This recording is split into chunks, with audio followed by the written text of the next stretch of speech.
Hello student, मेरा नाम है दीक्षा शुक्ला। आज का हमारा टॉपिक है ऑर्डर एंड रैंकिंग, जिसमें हम आज प्रैक्टिस क्वेश्चंस को सॉल्व करने वाले हैं। ये टॉपिक काफ़ी इम्पॉर्टेंट है क्योंकि ये एमपीपीएससी, व्यापम, रेलवे और विभिन्न महत्वपूर्ण परीक्षाओं के लिए बहुत इंपॉर्टेंट टॉपिक है। अगर आपने इससे पहले किसी भी पर्टिकुलर एग्जाम के सैम्पल पेपर्स को कभी देखा होगा तो उसमें आपको ऑर्डर एंड रैंकिंग से रिलेटेड क्वेश्चंस काफ़ी देखने को मिले होंगे। आज हम उन्हीं की प्रैक्टिस करेंगे, तो क्लास के एंड तक बने रहिएगा। हम सभी क्वेश्चंस को प्रॉपर वे में स्टेप बाय स्टेप सॉल्व करेंगे ताकि आपकी जितनी भी क्वेरीज हैं या जितने भी आपको डाउट्स हैं वो सभी क्लियर हो जाए। चलिए स्टार्ट करते हैं आज का ये टॉपिक। सबसे पहला क्वेश्चन है, ए बी सी डी और ई 5 नदियां हैं। ए बी से छोटी है मगर ई से लंबी है। सी सबसे लंबी है। डी बी से बहुत छोटी है और ए से कुछ लंबी है।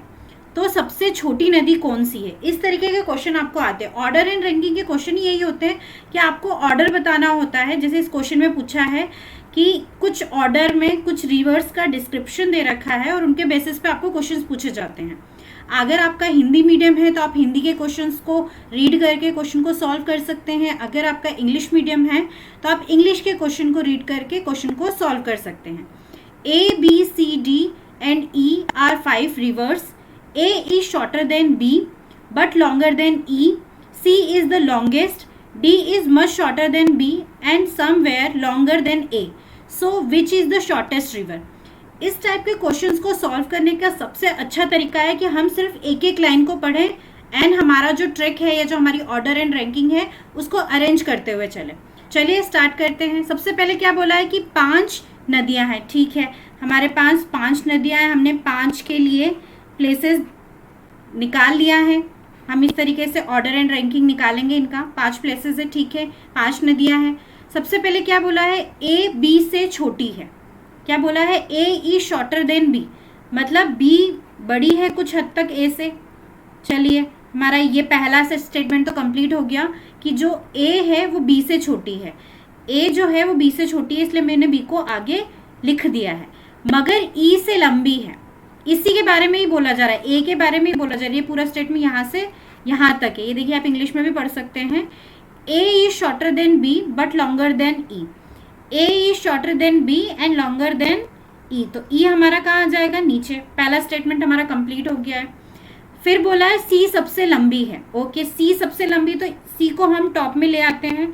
बीच में पता नहीं कौन सा नंबर या कौन सी रिवर आएगी वो हमें पता नहीं है। सी सबसे लंबी उन्होंने क्लियरली स्टेटमेंट में बोल दिया, तो हमने सबसे ऊपर उसको सी को प्लेस कर दिया है। हमारा ये स्टेटमेंट भी खत्म हो गया है। फिर नेक्स्ट स्टेटमेंट पढ़ें, डी बी से बहुत छोटी है। जो डी रिवर है वो क्या है, बी से छोटी है। मतलब बी से छोटी है, मतलब डी की पोजीशन या तो यहाँ होगी या फिर यहाँ होगी। अभी कुछ बताया नहीं है। और फिर नेक्स्ट लाइन में क्या बोला है, और ए से कुछ लंबी है। चलिए क्लियर हो गया कि डी की पोजीशन क्या है, यहाँ पर है। सबसे पहले सी रिवर सबसे ऊपर है, पहला डाउट क्लियर। दूसरा बोला है कि जो ए है वो किससे लंबी है, ए जो है वो बड़ी है, ए जो है छोटी है किससे, बी से, और ई से छोटी है, ई हमारा इधर आ गया। फिर बोला है डी बी से कुछ छोटी है, डी बी से कुछ छोटी है और ए से कुछ लंबी है, तो ये आ गया हमारा। इस तरीके से 5 रिवर्स का एक हमारा क्या बन गया है, ऑर्डर बन गया है। उन्होंने क्या पूछा है, तो सबसे छोटी रिवर कौन सी है, सबसे छोटी रिवर कौन सी है, ई है। सबसे छोटी रिवर हमारी कौन सी है, ई, मतलब ऑप्शन डी हमारा क्या होगा, आंसर होगा। आपको मैं एक बताना चाहूँगी कि जब भी आपका ऑर्डर एंड रैंकिंग के क्वेश्चन जब पूरे ऑर्डर में जम जाते हैं तो आपको एक काम और करना है, इन सभी को जमाने के बाद फिर से एक बार स्टेटमेंट पढ़ना है कि कहीं कोई स्टेटमेंट हमारा फॉल्स तो नहीं हो जा रहा है। जैसे मैंने यहाँ पे पहले अरेंज किया था और उसके बाद प्रॉपर अरेंज करके मैंने एक एक स्टेटमेंट को पढ़ा। क्लियर, आपको समझ आ रहा होगा। अगर अभी भी थोड़ा डाउट है तो बिल्कुल टेंशन मत लीजिए, हम आगे और ऑर्डर एंड रैंकिंग के क्वेश्चन करेंगे। तो जैसे जैसे हमारे ऑर्डर एंड रैंकिंग के क्वेश्चंस कंप्लीट होते जाएंगे, प्रैक्टिस होती जाएगी, आपके सारे doubt step by step clear होते चलेंगे। चलिए नेक्स्ट क्वेश्चन की तरफ चलते हैं। नेक्स्ट क्वेश्चन क्या दे रखा है, नेक्स्ट क्वेश्चन दे रखा है, एक जन्मदिन पार्टी में 5 मित्र एक पंक्ति में बैठे हुए हैं। ठीक है, at a birthday party 5 friends are sitting in a row. Okay हमारे जो 5 फ्रेंड्स हैं वो क्या सिटिंग एक रो में बैठे हुए हैं। क्लियर। एम बाई ओर है। अगर आपको दाया बाया समझ में नहीं आता तो बिल्कुल टेंशन मत लीजिए, आप इंग्लिश के क्वेश्चन को रेफर कर लीजिए, है ना, उसमें लेफ्ट एंड राइट लिखा होता है।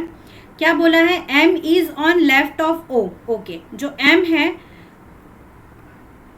वो किसके लेफ्ट में है, ओ के लेफ्ट में।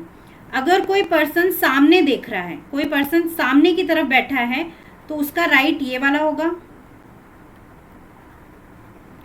और उसका लेफ्ट ये वाला होगा। हम यही समझ के ये कर रहे हैं। उसने क्या बोला है कि M is left on O, तो O के लेफ्ट में कौन है, M। क्लियर। फिर क्या बोला है, and right to P, P के राइट में है। मतलब ये अभी M की ही बात चल रही है, पूरा स्टेटमेंट यही है कि जो M है वो बाई ओर है O के और दाई ओर है P के। M is on left of O and right of P, तो P का राइट क्या हो जाएगा, P का राइट ये हो जाएगा, P का राइट क्या हो जाएगा ये। क्लियर। हम लेफ्ट एंड राइट में कंफ्यूज बिल्कुल भी नहीं होंगे। अगर आपको हिंदी के दाएं बाएं में दिक्कत हो रही है तो कोई बात नहीं है, आप इंग्लिश के क्वेश्चन को रिफर कर सकते हैं।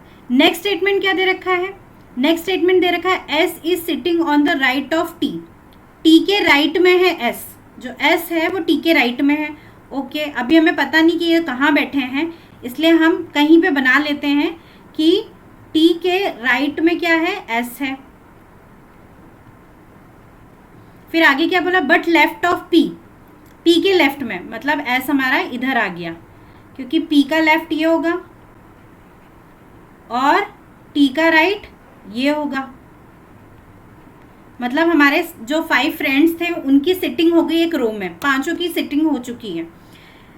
फिर आगे क्या पूछा है, who is sitting in the centre of row. Okay उन्होंने सेंटर पूछा कि सेंटर में कौन है। सबसे पहले हमारा जब जो ऑर्डर एंड रैंकिंग का क्वेश्चन है अगर वो कंप्लीट हो जाता है तो मैं फिर से कहूंगी कि आपको एक बार क्रॉस चेक करना है स्टेटमेंट वाइज। सबसे पहले क्या बोला था, 5 फ्रेंड्स है, ठीक है, मेरे सभी जो 5 फ्रेंड्स हैं उनकी सिटिंग हो चुकी है, कोई बचा नहीं है। चलो पहला स्टेटमेंट आपका क्लियर हो गया। दूसरा क्या बोला है, M is the left of O, ठीक है, एम के ओ के लेफ्ट में कौन है, M, and right of P, right of P, ठीक है, ये वाला स्टेटमेंट मेरा यहाँ तक कंप्लीट हो गया है, बिल्कुल सही है। फिर आगे क्या बोला, S is the sitting of right of T, S जो है वो टी के राइट में है बट लेफ्ट ऑफ पी, वो पी के लेफ्ट में। यहाँ तक भी मेरा स्टेटमेंट कहीं से कहीं तक फॉल्स नहीं हुआ है। मैंने जो ऑर्डर एंड रैंकिंग जमाई है उनके बेसिस पे मेरा जो क्वेश्चन सॉल्व करने का जो मैंने ऑर्डर एंड रैंकिंग जमाया था उसमें कहीं भी फॉल्स नहीं हुआ है। उसने क्या पूछा, who is the sitting in the centre of row, row के सेंटर में कौन है, पी। चाहे आप इधर से देखो या फिर इधर से देखो, कौन है सेंटर में, पी। तो हमारा आंसर क्या हो जाएगा, बी। क्या हो जाएगा हमारा आंसर, बी। काफ़ी सिंपल क्वेश्चन है, बहुत ही सिंपल क्वेश्चंस हैं। आप इनकी प्रैक्टिस रेगुलर करते हैं तो आपको ये धीरे धीरे इजी लगने लगते हैं। चलिए नेक्स्ट क्वेश्चन एक और देख लेते हैं ऑर्डर एंड रैंकिंग का। आप जो क्लास जो अभी चल रही है इसको आप एंड तक देखिए, पूरा देखिए, आपके सारे डाउट्स क्लियर हो जाएंगे। आप 1 या 2 क्वेश्चन सॉल्व करेंगे, आपके डाउट्स क्लियर नहीं होंगे तो आपको ये टॉपिक अच्छा नहीं लगेगा। आप इसके सारे टाइप के क्वेश्चंस को करिए, आपको अच्छा लगेगा और आपके क्वेश्चंस भी सॉल्व होंगे, डाउट भी क्लियर होगा। नेक्स्ट क्वेश्चन क्या दे रखा है, गीता सीता से अधिक सुंदर है। मीन्स जो गीता है वो किससे ज़्यादा सुंदर है, सीता से। तो सीता को हम बॉटम में लिख लेते हैं, नीचे लिख लेते हैं कि जो गीता है वो सीता से ज़्यादा सुंदर है, लेकिन रीता जितनी सुंदर नहीं। किसकी बात चल रही है, गीता की ही चल रही है। मतलब रीता जितनी सुंदर नहीं है, ये आपका स्टेटमेंट हो गया कि Geeta is more beautiful than Sita but not beautiful as Rita. हमारे तीनों हो गए हैं। तो उन्होंने स्टेटमेंट दिए हैं आपको 1, 2, 3, 4। इन चारों के बेसिस पे आपको बताना है कि कौन सा ट्रू होगा या कौन सा फॉल्स होगा। Sita is more beautiful then Rita, Sita तो सबसे नीचे है तो वो रीता से ज़्यादा सुंदर कैसे हो सकती है, तो पहला स्टेटमेंट आपका गलत हो गया। दूसरा दे रखा है सीता गीता जितनी सुंदर नहीं है, सीता जो है वो गीता जितनी सुंदर नहीं है। हाँ ये एक हद तक सही हो रहा है, ओके।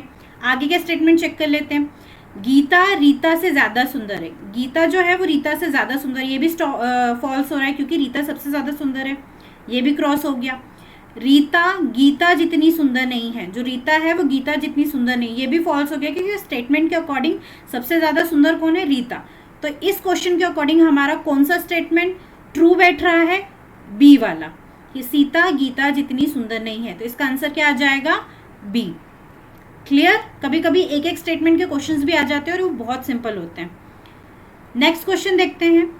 45 विद्यार्थियों की एक कक्षा में एक बालक का 20वां स्थान है, 20th रैंक है ना। A boy has the 20th position in the class of 45 students. When 2 more children entered, it falls down 1 step। मतलब जैसे ही 2 स्टूडेंट और ऐड होते हैं तो उसकी पोजीशन 1 फॉल डाउन हो जाती है, मतलब वह एक स्थान से नीचे हो जाता है। उसका अंत से नया स्थान बताइए।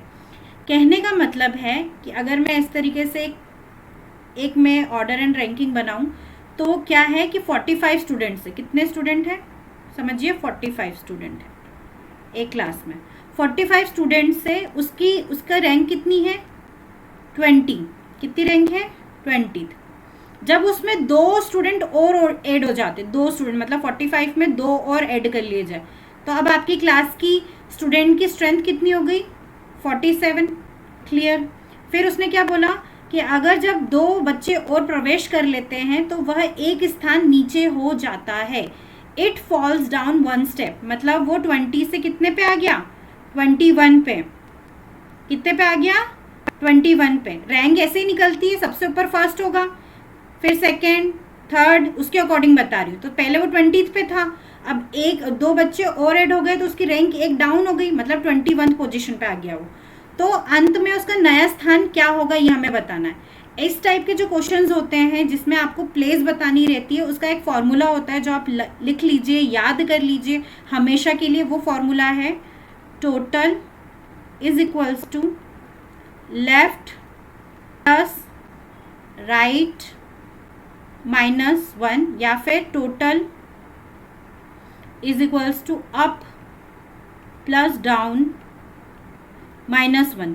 -1 क्यों कर रहे हैं? क्योंकि जिस पर्सन की हम रैंक निकाल रहे हैं, हम उसकी जो ऑर्डर है या जो रैंकिंग हम ऊपर से भी निकाल रहे हैं और नीचे से भी निकाल रहे हैं, लेफ्ट से भी निकाल रहे हैं, राइट से भी निकाल रहे हैं। तो वो पर्सन 2 बार ना जुड़ जाए, उसकी जो काउंटिंग है वो 2 बार ना हो जाए, इसलिए हम -1 करते हैं। टोटल नंबर ऑफ स्टूडेंट कितने हो गए? 47, क्योंकि कितने जुड़े, क्लास में कितने बच्चे हो गए? 47। 45 पहले थे, 2 और ऐड हो गए। उसकी जो स्थान था, पहले स्थान कितना था? 20, लेकिन अब कितना हो गया? 21। तो 21 प्लस आपको डाउन का पता नहीं है, वो हमको निकालना है -1। अब कुछ नहीं करना है, आपको मैथ्स का सिंपल ट्रिक लगा के सॉल्व करना है। ये प्लस का है तो इधर जाके माइनस का हो जाएगा। 47 - 21 इज इक्वल्स टू डाउन -1। 47 - 21 करेंगे तो कितने आंसर आएगा? 26 इज इक्वल्स टू डाउन -1। ये -1 है, वो इधर जाके क्या हो जाएगा? प्लस का, राइट? तो क्या हो जाएगा? 26 + 1 इज इक्वल्स टू डाउन, कितना हो गया? आंसर कितना है? 27। मतलब उसकी डाउन से, नीचे से उसकी रैंक कितनी हो गई? 27, और ऊपर से उसकी रैंक कितनी हो गई? 21। तो इसके अकॉर्डिंग हमारा आंसर कौन सा हो रहा है? 7। हमारा आंसर इसका क्या आएगा? 27। क्लियर? कि एंड से की नई प्लेस क्या होगी? 27। इस टाइप के क्वेश्चन हम 1-2 और सॉल्व करेंगे ताकि आपके डाउट्स क्लियर हो जाए। आप इसकी प्रैक्टिस करते रहिए। रीजनिंग की सबसे अच्छी बात यह है कि आप प्रीवियस पेपर चेक कीजिए। प्रीवियस पेपर में आपको हर टाइप के क्वेश्चन मिलेंगे, उसमें आप चेक कीजिए कि किस टाइप के क्वेश्चंस, आपका जो एग्ज़ाम पैटर्न है या जो मंडल है वो आपको कैसे क्वेश्चंस पूछ रहा है, तो आपको प्रैक्टिस करने में और इजीली बनता है। क्लियर? जैसे इस टाइप के क्वेश्चन आपको कहाँ देखने के लिए मिलेंगे? इस टाइप के क्वेश्चन आपको रेलवे में देखने के लिए मिलेंगे। आप रेलवे का कोई भी प्रीवियस पेपर उठा के देख लीजिए, SI में मिलेगा, कांस्टेबल में मिलेगा, है ना। आप स्टेट कोई सी PSC की तैयारी कर रहे हैं, जैसे आपका MPPSC में जो आपका सेट सी, जो सेकेंड पेपर होता है सेट सी का, उसमें आपको इस टाइप के क्वेश्चंस देखने के लिए मिलते हैं। किसी भी एग्जाम की आप तैयारी करो, उसको तैयारी करने से पहले आपको प्रीवियस पेपर्स को ज़रूर देखना चाहिए, तभी आपको पता चलेगा कि पेपर किस टाइप के क्वेश्चंस पूछ रहा है। आपको एक मार्गदर्शन मिल जाएगा प्रीवियस पेपर से। क्लियर? चलिए नेक्स्ट क्वेश्चन देखते हैं। नेक्स्ट क्वेश्चन है 35 बच्चों की कक्षा में गोविंद का ऊपर से छठा स्थान है। मतलब एक 35 स्टूडेंट की एक उसमें क्लास में कितने स्टूडेंट है? 35। क्लियर? उसमें उसकी रैंक कितनी दे रखी है? ऊपर से 6th स्थान है, मतलब छठा स्थान है। ऊपर से कौन सा स्थान है? 6th। कृष्ण गोविंद से 7 स्थान नीचे है। जो कृष्ण है वो गोविंद से 7 स्थान नीचे है। मतलब 1 2 3 4 5 6 7 यहाँ पर है गोविंद, है ना। यहाँ पर क्या कौन है? कृष्ण। कृष्ण यहाँ पर है ना। कृष्ण आपका यहाँ पर है। तो कितनी रैंक हो गई उसकी? 6 + 7, 6 + 7 कितना हो गया? हो गया है 13। मतलब इसकी पोजीशन कितनी हो गई? 13th। क्लियर? कृष्ण का नीचे से कौन सा स्थान होगा? इसी की पूछी जा रही है कि कृष्ण का नीचे से कौन सा स्थान होगा। तो सेम हम वही फॉर्मूला लगाएंगे जस्ट मैंने जो आपको ऊपर बताया था। Total is equal to up plus down -1। -1 क्यों कर रहे हैं कि एक ही पर्सन की हम ऊपर से भी और नीचे से भी रैंक निकाल रहे हैं, तो वही पर्सन 2 बार ना गिना चला जाए। टोटल मतलब हमारी क्लास में कितने बच्चे हैं? 35। ऊपर से रैंक कितनी है? 13। फिर से बता देती हूँ कि 13 कहाँ से आया। गोविंद की रैंक 6th थी, कृष्ण गोविंद से 7 स्थान नीचे था। तो ये जो गोविंद है, गोविंद की रैंक 6th थी और 7 पोजीशन नीचे कृष्ण था। तो 6 + 7 कितना हो गया? 13। तो इस तरीके से उसकी पोजीशन निकाली। तो 13 प्लस डाउन हमें पता नहीं है, -1। फिर वही करेंगे मैथ्स को, सिंपल कैलकुलेशन। 35 - 13 ये प्लस का था तो उधर जाके माइनस हो जाएगा, इज इक्वल टू D - 1। कितना आंसर आया? इसका आंसर आया 22। 35 - 13 करा तो 22 आंसर आया, इज इक्वल टू D - 1। अब ये माइनस का था तो उधर जाके प्लस हो जाएगा, तो 22 + 1 इज इक्वल्स टू D। तो आपका आंसर कितना आ गया? 23rd या 23। तो इसका आंसर क्या आएगा कि कृष्ण की नीचे से कौन सी स्थान है? 23। क्लियर? नेक्स्ट क्वेश्चन पे चलते हैं। नेक्स्ट क्वेश्चन दे रखा है लड़कियों की एक पंक्ति में वीणा आरंभ से 12th पे है और अंत से 19th। मतलब वीणा की बात की जा रही है।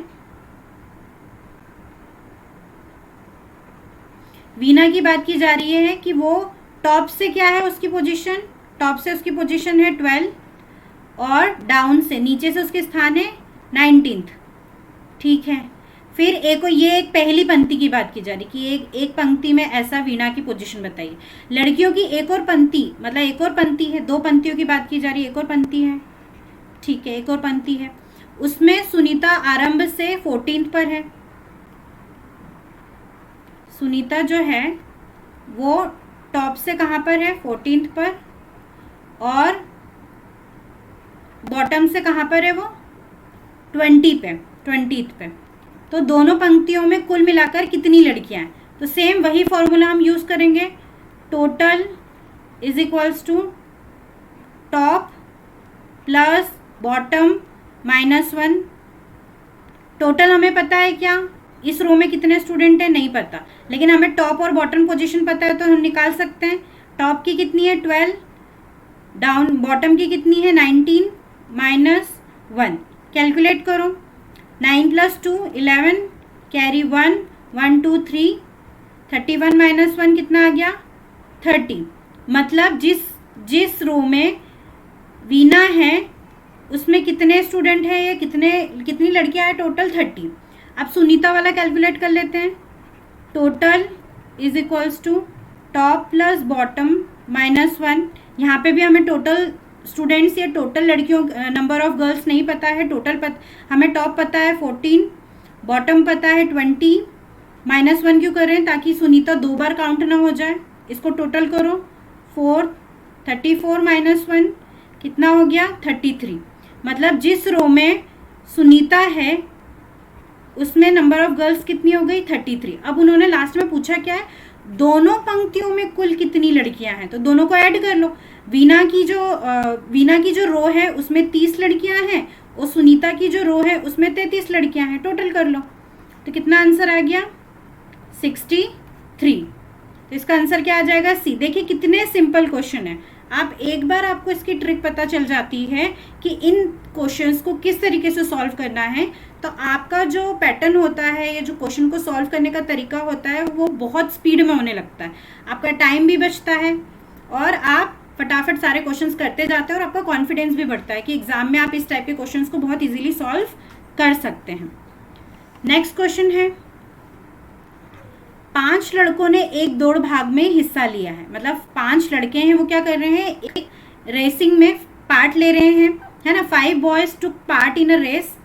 राज completed the race before Mohit. Raj ने मोहित से पहले लेकिन गौरव के बाद दौड़ को पूरा किया। तो जो राज है, आप उसने किससे पहले रेस को कंप्लीट किया, राज ने मोहित से पहले। तो मतलब मोहित की पोजीशन कहाँ आ गई, राज के नीचे, लेकिन गौरव के बाद, मतलब गौरव उससे पहले उसने रेस कंप्लीट कर लिया होगा। आशीष ने सचिन से पहले, जो आशीष है आपका, जो आशीष है उसने क्या किया है, आशीष ने मोहित से पहले दौड़ को पूरा कर लिया है। आशीष ने संचित से पहले, आशीष ने संचित से पहले पूरा किया, लेकिन मोहित के बाद। मोहित कहाँ है, यहाँ पर है, यहाँ पे, तो इसकी पोजीशन आशीष यहाँ आ गया और संचित उसके नीचे। 5 लड़के हो गए हैं और हमारे जो रेस के जो ऑर्डर थे वो भी कंप्लीट हो गई है।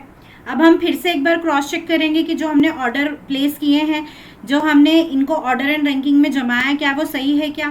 5 लड़कों ने एक दौड़ में हिस्सा लिया था, बिल्कुल 5 लड़कों के नाम आ चुके हैं। दूसरा, राज ने मोहित से पहले, जो राज है उसने मोहित से पहले दौड़ को पूरा किया, लेकिन गौरव के बाद में, बिल्कुल गौरव ने उससे पहले किया। फिर आशीष ने संचित से पहले, आशीष ने संचित से पहले लेकिन मोहित के बाद में, और मोहित के बाद में पूरा किया। तो दौड़ किसने जीती, ये आपका क्वेश्चन था। 5 boys took part in a race. Raj completed the race before Mohit. जो Raj completed the race before Mohit, बिल्कुल सही है, बट आफ्टर गौरव, गौरव के बाद में। आशीष कंप्लीटेड द रेस बिफोर संचित। आशीष कंप्लीटेड द रेस बिफोर संचित बट आफ्टर द मोहित। मतलब हमारे क्वेश्चन में जितने भी स्टेटमेंट दे रखा है, हमारे ऑर्डर एंड रैंकिंग के अकॉर्डिंग एक भी स्टेटमेंट फॉल्स नहीं हो रहा है, मतलब हमने सही जमाया है। लास्ट में उसने क्या पूछा, हु वॉन द रेस, किसने जीता है, गौरव ने जीता है, क्योंकि सबसे ऊपर कौन आ रहा है, टॉप पे गौरव। तो इसका आंसर क्या हो जाएगा, ए, गौरव। क्लियर। चलिए नेक्स्ट क्वेश्चन देखते हैं। एक कार रैली में विजय, ये भी एक ऑर्डर एंड रैंकिंग का ही क्वेश्चन है। In a car rally Vijay is behind Vipin. एक कार रैली है, उसमें जो विजय है वो किसके पीछे है, विजय विपिन से पीछे है, मतलब विपिन आगे हो गया। In a car rally Vijay is behind the Vipin but ahead of the Sukumar, पर सुकुमार से आगे है, तो सुकुमार यहां आ गया। सुकुमार, विपिन रवि से पीछे है। जो विपिन है वो किससे पीछे है, रवि से, तो रवि की पोजीशन यहाँ आ गई, ठीक है। परंतु विजय से आगे है, हाँ विजय से तो आगे है, बिल्कुल है। नारायण बीच में है, मतलब कहीं पे जो नारायण है वो बीच में कहीं उसकी पोजीशन है, पर कहाँ है ये नहीं बताया गया है, बीच में कहीं नारायण है। इन सब में सबसे आगे कौन है, सबसे आगे कौन है ये पूछा है। हमारी जो ऑर्डर एंड रैंकिंग है वो कंप्लीट भी हो गया, क्योंकि इसमें जितने भी लोगों के नाम बोले गए थे वो सभी प्लेस्ड हो चुके हैं। लेकिन एक बार हम फिर से स्टेटमेंट के अकॉर्डिंग चेक करेंगे कि कोई स्टेटमेंट हमारा फॉल्स तो नहीं हो रहा है। Vijay is behind the Vipin, Vijay is behind the Vipin, बिल्कुल सही है। But ahead of the Sukumar, but ahead of the Sukumar, ये भी सही है। विपिन इज बिहाइंड रवि, जो विपिन है वो कहाँ है, बिहाइंड रवि, ये भी सही है। But ahead of Vijay, but ahead of Vijay, ये भी सही है। नारायण इज इन मिडिल, जो नारायण है वो कहाँ है, मिडिल में है। Who is at the four front of all this, सबसे आगे कौन है, तो कौन है, रवि है, सबसे आगे कौन है, रवि है। तो इसका आंसर क्या आ जाएगा, डी, रवि।